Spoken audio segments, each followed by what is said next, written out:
My name is Captain Kongo Muigai. I'm the chairman of the Kenya Cultural Center and also the patron of the National Council of Elders. There's a story I've seen in the social media about me and my company, Benjo Amalgamated Limited, and I would like to state so that for clarity, people can understand where it's coming from. In 1989, I applied for a loan from KCB through my company, Benjo Amalgamated Limited, to start a floriculture business for growing flowers to export to Europe.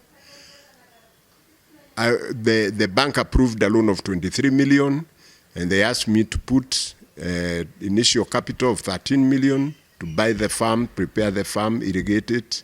And I did all that, and I grew 25 acres of flowers. But when the time came for export, which is the most expensive part of this project, we were in the middle of fighting for Section 2A, Mount Patti, and I was on the side of fighting for Mount Patti, and therefore the government was not very happy, and they stopped my loan. They had only disbursed 9 million out of 23. They stopped the loan, and they foreclosed it. They started demanding payment. I went to court and sued them for breach of contract through High Court case number 1219 of 1992. Before the case proceeded, the file got lost. And I applied for the file to be reconstructed. I filed my plaint, my chamber summons, my affidavit. But the bank said verbally that the matter had been settled through a consent judgment where I agreed that I owe the bank and I'll pay them. I protested because there was nothing like that. The order was supposed to have been recorded by Justice Erastus Gethenji. We went to him through an application, and he dismissed. He said there's no judgment like that.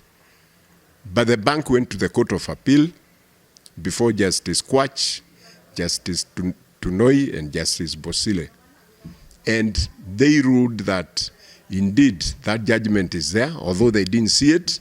They said I must have stolen the file, and they said that without any investigations, and they said that the order exists. I came to find out later through a worker from the lawyer who was representing the bank that bench was given 1 million shillings through Justice Kwach, and the money was delivered at the Hilton Hotel, basement parking, and that's why they ruled like that.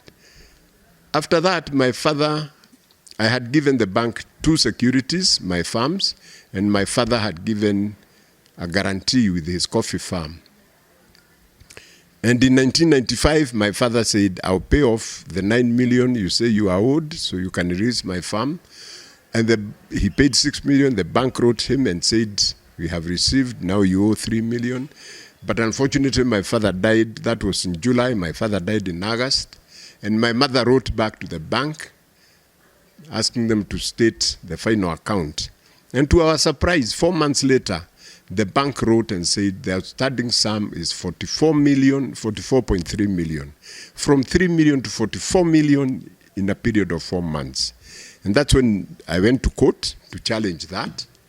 And the matter went before Justice Lanaora, now a Supreme Court judge. And we argued, how can this? But Justice Lanaora said he cannot interfere. It's a leader, borrow a matter. And later, I learned through the same employee of the bank's lawyer that Justice Lanaora received 1 million shillings in a parking lot of some supermarket, which I can disclose in camera. And that's why he ruled like that. And after that, the bank got emboldened and they sold, instead of selling my securities, the 2 farms that belonged to Benjo, which was enough to cover the loan, they sold Muigai Coffee Estate, which was just a guarantor. Muigai Coffee Estate is 450 acres under coffee, with 2 factories and buildings, over 100 head of cattle. It was valued, first value was 3.5 billion, but the bank sold it for 70 million to somebody called Kamresh Rahul of BD Limited. 70 million, that was equivalent to 10 acres. That's what they sold our farm, 450 acres. And Kamresh Patni, a year later, sold the same farm to the Shah community for 3.5 billion. The reason of this forceful takeover is because the Shah community want to relocate to Mangu. I think parklands had become crowded, so they want to relocate to Mangu, and our farm is right in the middle of that plan. So all this money that is being used to bribe judges and officers of the KCB is coming from that community, the Shah community.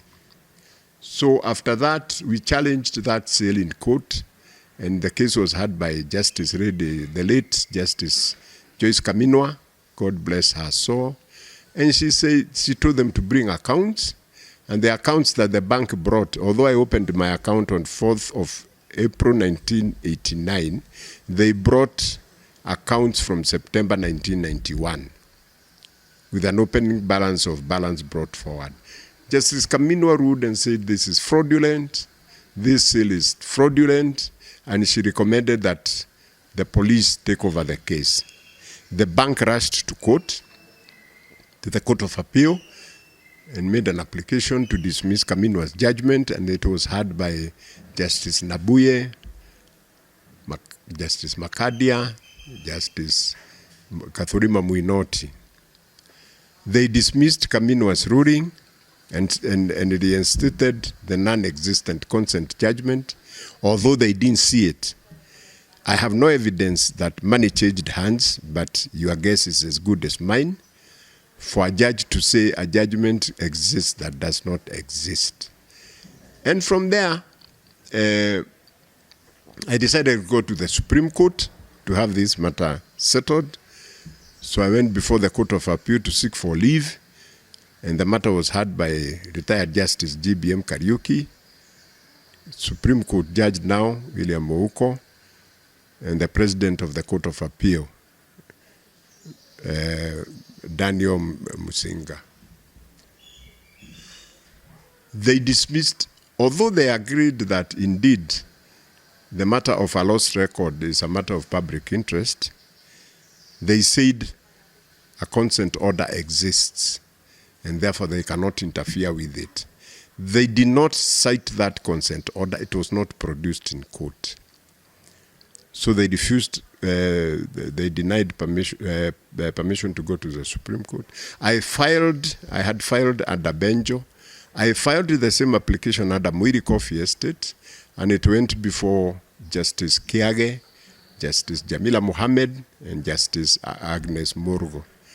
And this bench agreed with me that indeed a matter of lost court record is a matter of public interest, and they asked the apex court, the Supreme Court, to pronounce themselves what should happen if a court record goes missing. So we went to the Supreme Court before the bench of CJ Emeritus Willie Mutunga, DCJ Emeritus Kalpana Rawal, Justice Joki Dongo, Justice Mohammed Ibrahim, and Justice Jackton Ojoang. They agreed with us about the missing record. It's a matter of public interest. But again, even them, they reverted and said there is a consent that was entered, and it said you owe the bank. But they did not see that consent. My lawyer in that court was Senior Counsel Paul Muite, and he challenged them. He said, where is this judgment? And they asked the bank lawyer, Mr. Philip Nyachoti, and Mr. Philip Nyachoti admitted that the judgment does not exist. But regardless, when they came to deliver their judgment, they said, yes, this judgment exists. And they said, we cannot interfere. this is the position. And I came to learn from a friend of mine, who was my classmate, that this bench of the Supreme Court was bribed with $3.5 million.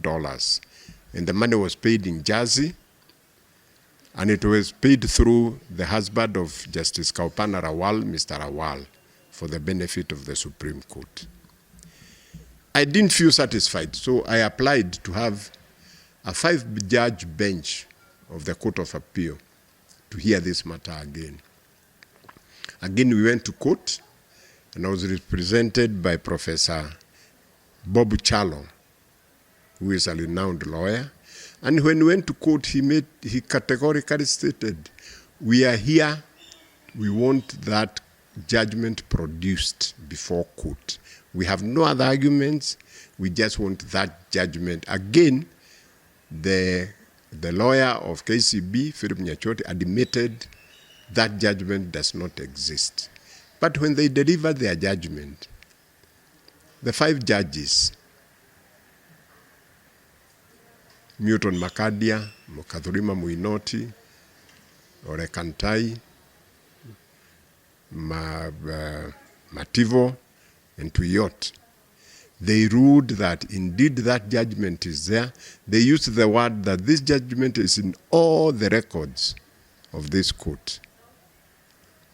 And I came to learn through the same friend of mine that they received a bribe of $2.5 million, which was paid in the firm of a prominent lawyer here in Nairobi. My witnesses are ready and willing to give evidence in camera if this is required. And that's why I went to the Judicial Service Commission and I made a petition that they call me, I give my evidence, then they call the judges to explain why or where this judgment is. I was surprised after about a year sitting on the petition, the Judicial Service Commission has written to me. They didn't call me to give evidence, but they have written to me and told me that the judges can use their judicial discretion, and that what they said is what is there. So I'm wondering, do they have discretion to tell a lie? If a judge says a judgment exists and it is a lie, does judicial discretion cover that? And that's why I have decided to talk about this matter, because I don't want it to be distorted. Anybody who wants a reference, please come to me, especially the media. If you have any questions, if you have any clarification, I have all the documents and I have the names of my witnesses. So thank you very much. Well, I must say I was delighted to hear the president call out corruption in this country, especially the judiciary. And I must say, as long as the judiciary is corrupt, we cannot deal with corruption. Because they are the ones who are supposed to arrest corruption. And I can tell Kenyans, our judiciary is corrupt to the core. It is corrupt. And they take money openly, and they make judgments the way they want. I know in this country, nobody can point a finger at the other person and call them corrupt. The only Kenyan who is not corrupt is a person who has no opportunity to be corrupt, either to give or take. Otherwise, we are all corrupt. But the judiciary, the parliamentarians, if they become corrupt, we can vote them out after 5 years. But the judiciary, nobody can touch them. So they're there punishing people. I have seen people die in the courts. Somebody just collapses because of the injustice. And that's why I have fought for those 33 years. I don't fight for me. It's for those people I know. People have talked to me over the years. When you are in the corridors of courts, that's all we do. Everybody gives the story about their case. And I have seen people suffer. I have seen people suffer. I have seen people get sick and die. So I am prepared. I'm prepared to put my life on the line to make sure that nobody will face the kind of injustice that I have faced.